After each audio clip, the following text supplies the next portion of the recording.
Yo, this is T. Hold on.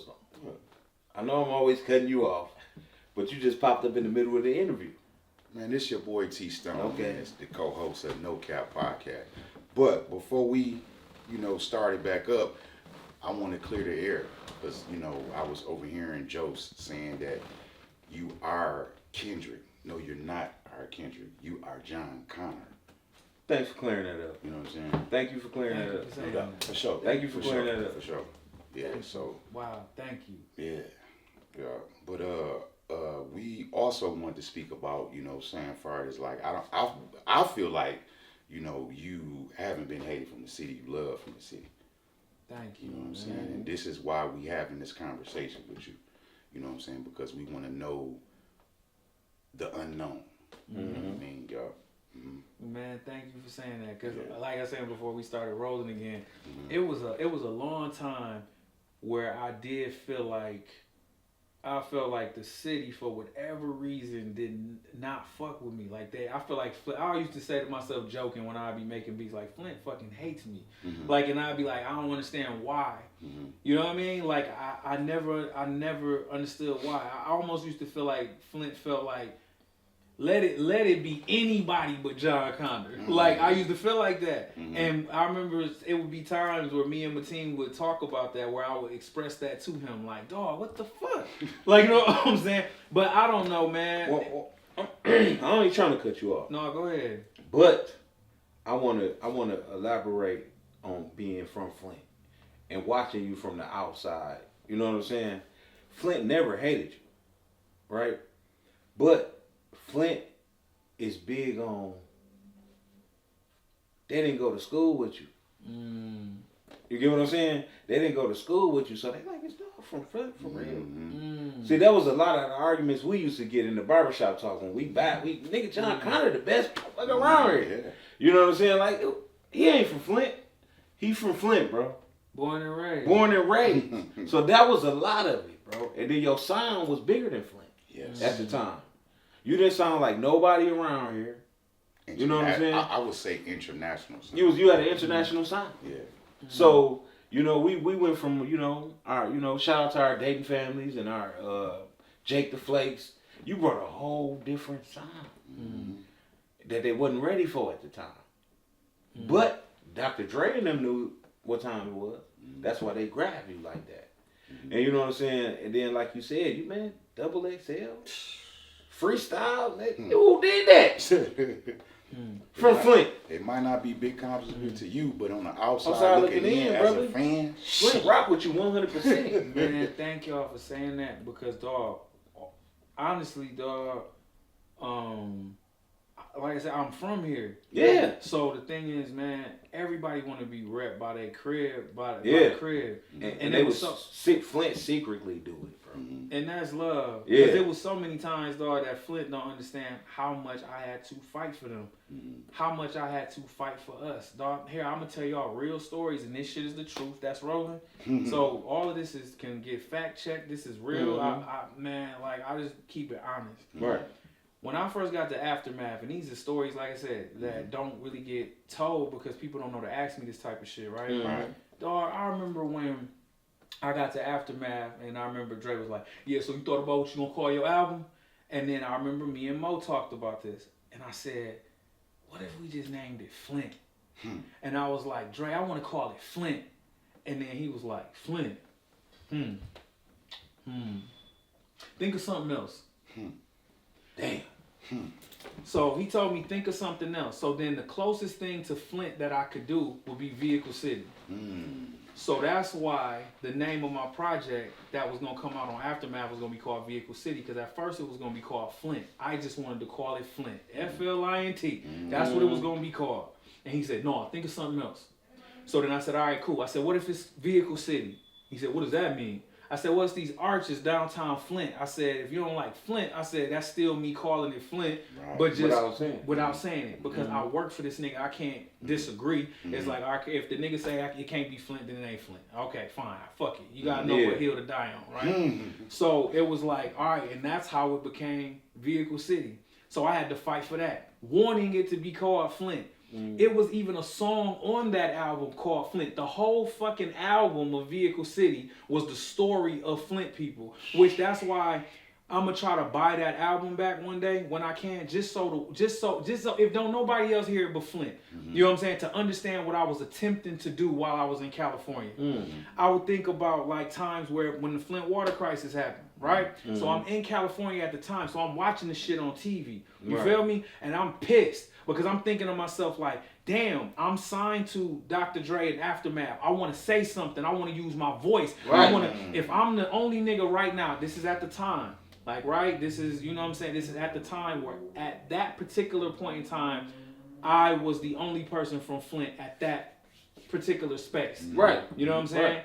To anybody No watching cap. right now. This is no cap. I'm not talking about 2024, 2025. Shouts to Rio, shouts to YNJ, shouts to Louis, shouts to everybody. I love everybody from the crib. But in 2011, 12, 13, 14, that it was just me there. Period. That's a fact. That's a fact. So when No I'm out there in California, I'm thinking, okay, I gotta say something. I want to say something. I'm from the crib. My mama's still here. My auntie's still here. So it ain't like I'm just in California like, yeah, nigga, it's all good. No, I'm seeing this and I'm talking on the phone with my mama and she telling me, yeah, we can't take showers and this is fucking with me. You know what I'm saying? I'm talking to my aunties and my cousins, man, is y'all good? Y'all need anything? What they call it survivor's remorse.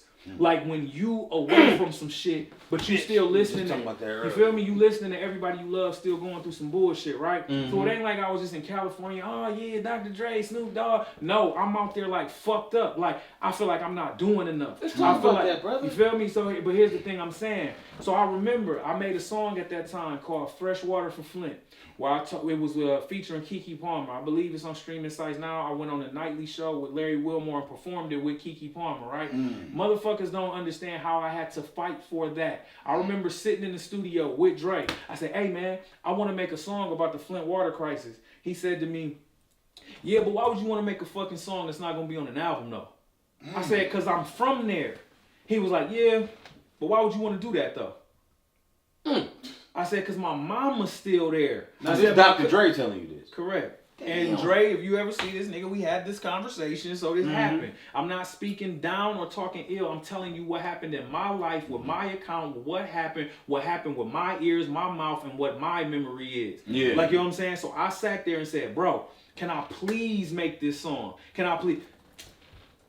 Yeah, I don't know. I said, bro, please. Like, you know what I'm saying? So finally, I remember me and him sitting in, it's a cat named Uncle Larry that be out there. Me and Dre was in Uncle Larry's office. And finally, Dre was like, it really mean a lot to you to make that song, huh? And I was like, yes, man. He was like, all right, do what you want to do. So then I did it. So Flint people don't be understanding. It's like, dog, for every motherfucker that ever had something crazy to say about me, it's just like, nobody understands that these were the battles that I was having to fight. I want my album to be called Flint. No. What can we call it? Vehicle City. I want to make a song about the Flint water crisis. No. Please, no. Please, no. Please, no. Okay, man. Like, it was these type of things that I was going through on a regular basis. So, like I said, just being in a situation where it was like, man, I ain't saying nobody, I ain't never want nobody to kiss my ass or nothing like that. But it was like, I never used to understand where it was like, why I used to always feel like Flint wasn't happy and never felt like if I won, we won. That's how I always looked at it. Like, you know what I'm saying? Like, if I win, we win. Right. If I'm at the BET Awards, I got Flint on my fucking shirt. When I open my shirt, I'm on the cover of XXL dressed like a nigga that work at the shop. Let me ask you a question, though. What's up? Why did you care about Flint so much? Cause this is my fucking crib. But I'm you saying feel is me? Like, I understand that, but what I'm saying. But do y'all feel me? Yeah, I feel you. So think about it. How you feel every time you see Clarissa fight? She repping Flint. You feel that shit, right? Yeah, you feel it. Because you know that she used to get Big John steak and onion. You know that she went to Burston. You know that she went to Northwestern. You know that she walked the same motherfucking streets that you did. You know she went to sleep here and pop at night. You know all of that, right? Yeah. Why that's not in me? Why wouldn't that be in me? Because I went to Powers, which was right next door to Northwestern, the same motherfucking Carpenter Road. Right. That's what I don't understand. Damn. That's what I never understood. It's like man, that shit used to, like I say, it really used to bother me. But we was rooting for you. Thank you for saying We was rooting for you, bro. The whole time, Flint was rooting for you, man. Appreciate it. But you was just so far away. Mm-hmm. And back then, the internet was around, but it wasn't as savvy as it is now. You know what I'm saying? It was dial up, and you know what I'm saying. You had to sit there for 30 minutes to get one. You know what I'm saying? I just personally to get think one that- message across. But we was with you, brother. I just Man, personally thank- think man, that thank y'all. The man. city was with you. Thank y'all, and listen to all my peoples, man. Flint, I'm not putting everybody under that umbrella. I know. Listen. I ain't gonna say it like it was all bad, because I can remember times where the city definitely held me down, but it was just definitely times in my life where, The critical moments. yeah, it was certain moments where I didn't understand, where it was like I felt like me and my music wasn't embraced as Flint shit. You know what I'm saying? I feel like when niggas, and I'm just keeping it real, I feel like when niggas tell Flint history, right? I feel like the average Flint nigga be like, shit, MC Breed, Dayton Family, Top Authority, Project Born, and then after that, shit, Rio, YNJ. I feel like it skips over me. Like it's a whole time period where it was nothing but John Connor for the city. Yeah. And I feel like niggas say all of that and then skip over my shit and act like, and then sometimes, like I say, it used to bother, it don't bother me now. I'm You glad know you what I'm just saying? said that, man. Cause But listen, man. It was a thing, man, where I think he was talking to Busta Rhymes, and he on your album, he said he don't know nobody from Flint, but you, right? And you see how you just said all the people from Flint, they wanted you to say it then. yeah, they wanted That's you to make good. the correction. I'm so glad y'all are bringing all this Yeah, up. let's talk about it. Why Can you you didn't? please Yeah, let's talk talk about about it? it. Let's What go. happened with that, bro? Like, why you didn't? At the time, dog, I'm like 23 years old. Thank you. I'm fucking, yeah, listen, dog, let me talk to the fucking camera. Talk to the city, man. At the end of the day, to y'all, I'm John Connor, right? But I'm still a human at the end of the day. I'm still a person at the end of the fucking day. I'm just getting in the game. I'm starstruck by this nigga Busta Rhymes. Niggas can say whatever they want. Oh, how this nigga was starstruck. Nigga, I was starstruck. Right. I'm a young nigga just getting in the game, and this is Busta Rhymes. I'm not feeling like I could cut this nigga off or correct this nigga. I'm still tripping that nigga Busta Rhymes got his arm around me. Like, Right. I'm like, damn, this crazy. I'm kind of like in a world of like, damn, this shit really happening. Right. Yeah. I'm not thinking about, let me correct this nigga and let me do this and that, and it wasn't never with no type of disrespect. And like the thing is, the funny part about that, when people, because I remember at the time I saw that, oh, he should have did this and he should have did that.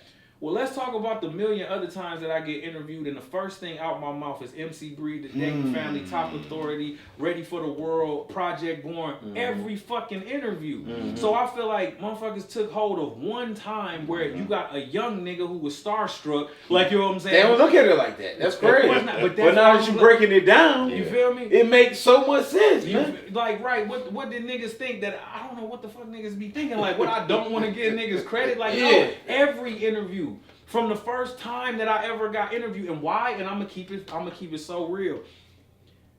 Mo Cleese put me through kind of like media training when we first met. And he always used to tell me, nigga, he said, make sure you always give respect to the niggas that came before you, because if it wasn't for them, it wouldn't be no you. Salute to Mo motherfucking Cleave. Yeah, and the thing Salute is, to Mo Cleave. like I said, me and Mo I ain't spoke to Mo Cleese in probably like 3 years. But the thing is, like, I want people to understand is the truth is the truth.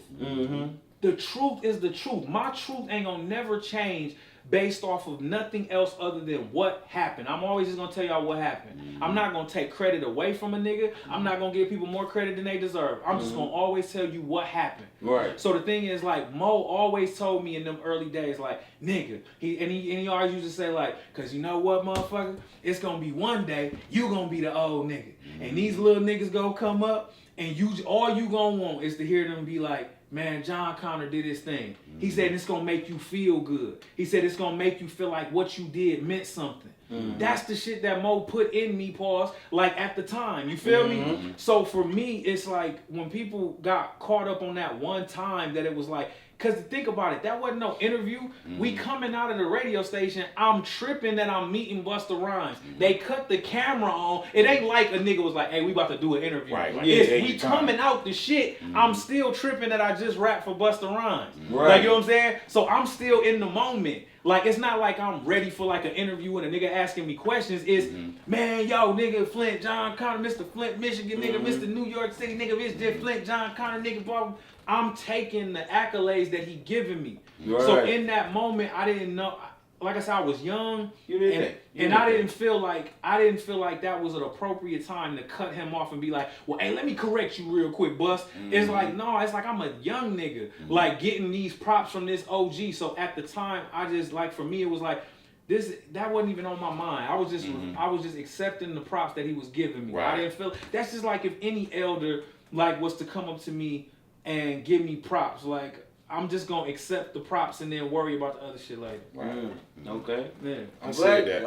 I'm back so then. glad I you said played he that, had to bro. been starstruck. Yeah, That's what it I was. would have been. And I'm not embarrassed to say that shit, Right. though. Right. I didn't, like I said, I grew up a super nerd, a super fan of hip hop. Yeah. So these niggas was like superheroes to me. Yeah. Like, you know what I'm saying? So when I'm meeting at the time, like I say, man, by the time I got to Aftermath, I had got into it now where I kind of started just being like, okay, people are just people. You know what I'm saying? But at the time, dog, I grew up in Flint, fucking Michigan, where you only see these people on TV. Only on TV. Back then. Back then. Yeah. You know what I'm saying? Yeah. So for me, being like 23, 24 years old, and I'm just getting in the game, dog, Out there by yourself. dog, well, no, that's New York. So New I York. was with Sav. I think I was with Sav and Mo at the time. Okay.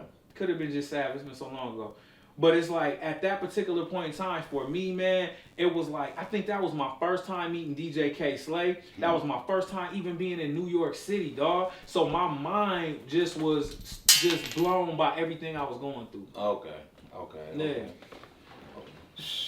Yeah, I'm just like, I'm struck myself because it's like, you know, listening to you. Yeah, you know what I'm it's a saying? deep Like, story, this bro. is a deep story, dog. Like, what more can I say? And we here to really ask you the shit that Flint want to know, cause For sure. we all Flint, we Flint to the core, That's bro. a fact. So this is shit Flint wanted to know, like what happened with the Busta Rhymes situation? Why you didn't say nothing? Why you didn't bring up Breed? I did, Because I was a young nigga who was starstruck. There and we got go. caught off guard. That's the John Connor, brother, Yes, sir. Deucey. Yes, sir. It's a pleasure. Man, you got to come back to the show, bro. We gotta do a part 2. Your life been too lit for us not to do a part 2, Man, bro. and it's still going. It's still That's going. what I want. That's the thing that I want the city to understand, the world to understand. Even like I say, even bigger than just the city, the world to understand, bro. The things that I've done in my past is cool, but I always wake up thinking, what the fuck are you gonna do now? What you gonna do today? Where you gonna push yourself? If you did that by the time you was 24, 25, then by the time you 45, like what the fuck else is you gonna do? I got something for you. You know what I'm saying? You help us, bro. That's your next journey right there, media. Great.